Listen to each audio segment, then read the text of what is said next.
ટોપ સ્ટોક્સની વિગત સાથે જોડાયા છે સહયોગી નીરજ અને આરતી. Good morning again. અને શરૂઆત કરીએ નીરજ, આજે કયા શેર સાથે રહેશે? જી, સૌથી પહેલાં તો જુઓ, આજના દિવસમાં આપણને આઈટીસી જ ફોકસમાં રહી રહ્યો છે, કારણ કે આપણે થોડા દિવસ પહેલાં જ ન્યૂઝ જોયા હતા કે બ્રિટિશ અમેરિકન ટોબેકો કે જે લગભગ આઈટીસીની અંદર એક મોટો હિસ્સો ધરાવે છે, તે અહીંયાથી પોતાનો હિસ્સો વેચવાની તૈયારી દર્શાવી રહ્યું છે. અને એ જ ફ્રેન્ઝીને કારણે આપણે જોયું હતું કે આ સ્ટોક 500ની આજુબાજુ હતો, જે ઘટીને 400ની આજુબાજુ આવી ગયો છે. હવે ગઈકાલે બ્લુમબર્ગ તરફથી આપણને સમાચાર મળ્યા છે કે બ્રિટિશ અમેરિકન ટોબેકો આ સપ્તાહમાં આઈટીસીમાં હિસ્સો વેચવાની યોજના ધરાવે છે. અને આ જે બ્લોક ડીલ દ્વારા જે હિસ્સો વેચશે એ લગભગ 2 થી 3 બિલિયન ડોલરની વચ્ચેની આ બ્લોક ડીલ હોઈ શકે છે.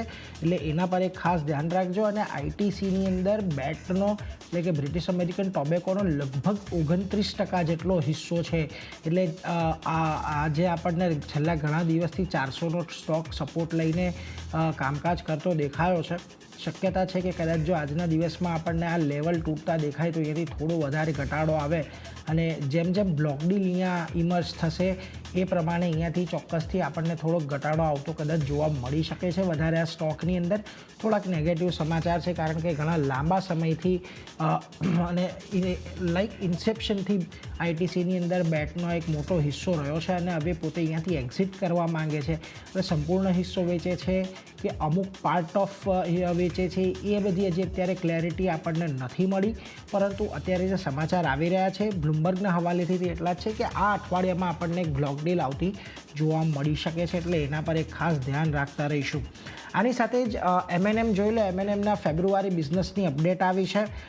ઉત્પાદન જે છે એ લગભગ 26.1% વધીને 73,380 યુનિટ પર રહ્યું છે. યર ઓન યરનો આ વધારો છે. 58,203 યુનિટથી વધ્યું હતું. સાથે જ વેચાણ જે છે એ લગભગ 26.2% જેટલું વધ્યું છે. 71,384 પર આપણને રહેતું જોવા મળ્યું છે.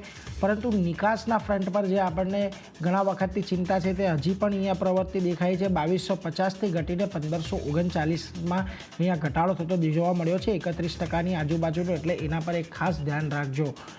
બીજી તરફ એક ઓર્બિંદો ફાર્માનો સ્ટોક છે કે જ્યાં આગળ આજે ફોકસમાં રહી શકે છે. ને કંપનીને માટે એક પોઝિટિવ ન્યૂઝ અહીંયાથી આવી રહ્યા છે કે સબસિડરી છે તેમની એપીએલ હેલ્થકેર, તેના ફોર્મ્યુલેશન યુનિટને WHO માન્યતા મળી છે. હવે આંધ્રપ્રદેશના સ્થિત પ્લાન્ટને ગુડ મેન્યુફેક્ચરિંગ પ્રેક્ટિસીસ માટેની અહીંયાથી આપણને મંજૂરી મળતી દેખાય છે ખાસ કરીને. અને 11 થી 15 સપ્ટેમ્બર 2023ની અંદર જે એક તપાસ હાથ ધરવામાં આવી હતી તે તપાસનો રિપોર્ટ અત્યારે આવ્યો છે. અને એને કારણે અહીંયાથી આપણને આ WHOનું જે PQT INS ઇન્સ્પેક્શન છે તે અહીંયાથી થયું હતું અને અહીંયાથી માન્યતા મળી છે. આ માન્યતા મળવાનો એક મોટો ફાયદો અહીંયાથી કંપનીને એ થશે કે ઓવર આખા વિશ્વની અંદર હવે અહીંયાથી તે પોતાના ડ્રગ્સ અને પોતાના જે ફોર્મ્યુલેશન છે એને સપ્લાય કરી શકશે. એટલે કંપની માટે અહીંયા એક બહુ મોટો આયામ ખુલતો દેખાઈ રહ્યો છે. જોઈએ અહીંયાથી આજે કેવું રિએક્શન આવે છે. અરબિંદો ફાર્મામાં આજે આપણને ખાસ કરીને અહીંયાથી તેજી જોવા મળી શકે છે. બીજી તરફ RVNL જોઈ લો. સૌથી ઓછી બોલી લગાવી હતી મહારાષ્ટ્ર મેટ્રો પ્રોજેક્ટ માટે અને એ 339 કરોડની આજુબાજુની, અને તેઓ L1 બિડર તરીકે અહીંયાથી જાહેર થયા છે. એટલે આ પણ એક પ્રોજેક્ટ મળ્યો છે. હજી ગઈકાલે જ આપણે વાત કરી હતી કે મધ્યપ્રદેશ મેટ્રો રેલ કોર્પોરેશન પાસેથી ઇન્દોર મેટ્રો માટેનો એમને અમુક સ્ટેશનો અને વાયડક્ટ બનાવવા માટેનો પ્રોજેક્ટ મળ્યો હતો એ જેવીને. એની સાથે જ આ મહારાષ્ટ્ર મેટ્રો માટેનો પણ પ્રોજેક્ટ મળ્યો છે. એટલે એના પર એક ખાસ ધ્યાન રાખજો. પરંતુ આજના દિવસમાં બીજો એક શેર ખાસ મહત્ત્વનો રહેવાનો છે, એ છે AAB કેપિટલ એટલે કે આદિત્ય બિરલા કેપિટલનો. હવે આદિત્ય બિરલા ફાઇનાન્સનું આદિત્ય બિરલા કેપિટલ સાથે અહીંયાથી મર્જર થવાનું છે.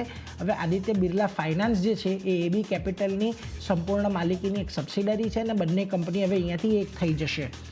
RBIના જે એક સ્કેલ આધારિત નિયમો છે તેના અંતર્ગત આ મર્જર કરવાનો નિર્ણય કંપનીએ લીધો છે. 9 થી 12 મહિનાની અંદર આ મર્જર પૂરું થવાની ખાસ કરીને આશા છે. અને હવે આની પહેલાં એવું હતું કે AB કેપિટલ એ એક હોલ્ડિંગ કંપની હતી અને AB ફાઇનાન્સ જે હતી એ ઓપરેશનવાળી કંપની હતી. પરંતુ હવે બંને કંપની મર્જ થઈ જવાથી AB કેપિટલ પણ હવે એક ઓપરેશનલ કંપની અહીંયાથી ખાસ કરીને થઈ જશે. બીજી તરફ મર્જરથી જે આખું એનું કોર્પોરેટ માળખું છે કે ઓર્ગેનાઇઝેશન સ્ટ્રક્ચર છે એ બધાની અંદર એક સરળતા થઈ જશે. અને સંયુક્ત કંપનીનો જે capital to risk asset ratio છે એ અહીંયાથી લગભગ 150 BPS જેટલો વધી શકે છે, એટલે આ એક ચિંતાનો વિષય છે ખાસ કરીને. પરંતુ એક પોઝિટિવ ન્યૂઝ કંપની માટે અહીંયા એ છે કે અહીંયાથી હવે તેમને અલગથી કંપની લિસ્ટ કરવાની જરૂરિયાત નહીં રહે. બીજી તરફ અહીંયા બ્રોકરેજ રિપોર્ટ જોઈ લો. એબી કેપિટલ પર જેફરીઝનો મત છે, બાય રેટિંગ આપ્યું છે અને સાથે લક્ષ્યાંક વધારીને 225ને એમણે કર્યા છે. તેમનું કહેવું છે કે હોલ્ડિંગ કંપની અહીંયાથી હટી જશે અને આ કંપનીના હટી જવાથી એબી ફાઇનાન્સની જે એસઓટીપી વેલ્યુએશન છે એ લગભગ 12% જેટલી અહીંયાથી વધતી દેખાશે. બીજી તરફ મોર્ગન સ્ટેનલી ઇક્વલ વેટનું રેટિંગ આપી રહ્યા છે, 196ના લક્ષ્ય આપી રહ્યા છે.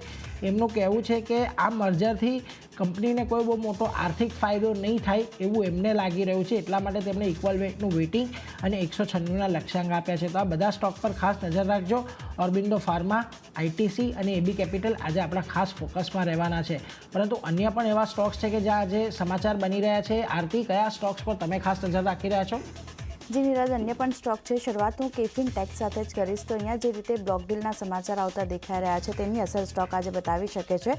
શક્ય છે કે કોટક બેંક કંપનીમાં બ્લોક ડીલ દ્વારા 2% હિસ્સો વેચી શકે છે અને 34.7 લાખ શેર્સ 218 કરોડ રૂપિયામાં વેચી શકે તેવા સમાચાર બનતા દેખાઈ રહ્યા છે. અને હાલની કિંમતથી 5% ડિસ્કાઉન્ટ પર આ બ્લોક ડીલ જે છે તે આપણને થતી જોવા મળી શકે છે. તો એક બ્લોક ડીલના સમાચાર છે, શક્યતા છે તો કેફિન ટેક પર આજે ફોકસ રાખવાનું રહેશે. જ્યુપિટર વેગન્સ નેક્સ્ટ કાઉન્ટર, અહીંયા કંપનીને ઓર્ડર મળ્યો છે, તેને કારણે સ્ટોક ફોકસમાં રહી શકે છે. રેલવે મંત્રાલય તરફથી 957 કરોડનો ઓર્ડર કંપનીને મળ્યો છે અને કંપનીને BOSM વેગનના સપ્લાય માટેનો ઓર્ડર મળ્યો છે. તો એક ફોકસ જ્યુપિટર વેગનના કાઉન્ટર પર પણ રહેશે. પોઝિટિવ રિએક્શન સ્ટોક બતાવી શકે છે.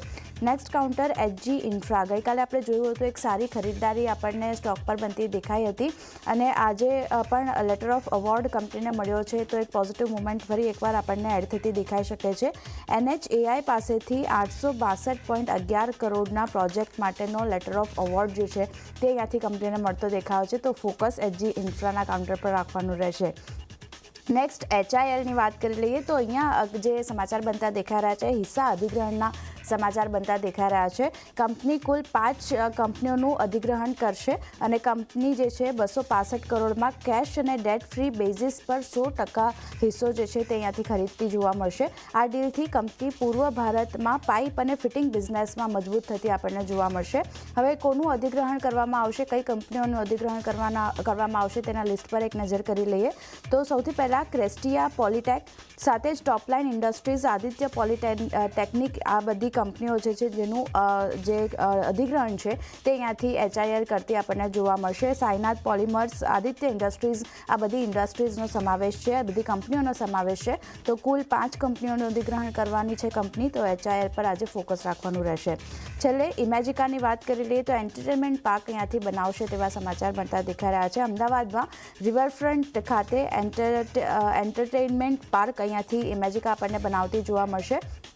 એડરવાઇઝ એન્ટરટેનમેન્ટ પર ફોકસ ખાસ એના કારણે રહેશે. પાર્ક બનાવવા માટે 130 કરોડનો કંપનીનો ઓર્ડર મળ્યો છે અને સાબરમતી રિવરફ્રન્ટ ડેવલપમેન્ટ કોર્પોરેશન પાસેથી ઓર્ડર ઇમેજિકાને મળતો દેખાયો છે. અને ખાસ કરીને એલિસ બ્રિજ અને સરદાર બ્રિજની વચ્ચે આ અમ્યુઝમેન્ટ પાર્ક છે, એન્ટરટેનમેન્ટ પાર્ક છે તે બનાવવામાં આવશે. અને ખાસ કરીને રોલર કોસ્ટર છે, સ્ટિમ્યુલેટેડ રાઇડ છે, VR ગેમ્સ જેવી સુવિધા જે છે તે અહીંયાથી કંપની જે છે વિકસાવતી જોવા મળશે. તો ખાસ આપણને ફોકસ અહીંયા પણ રાખવાનું રહેશે.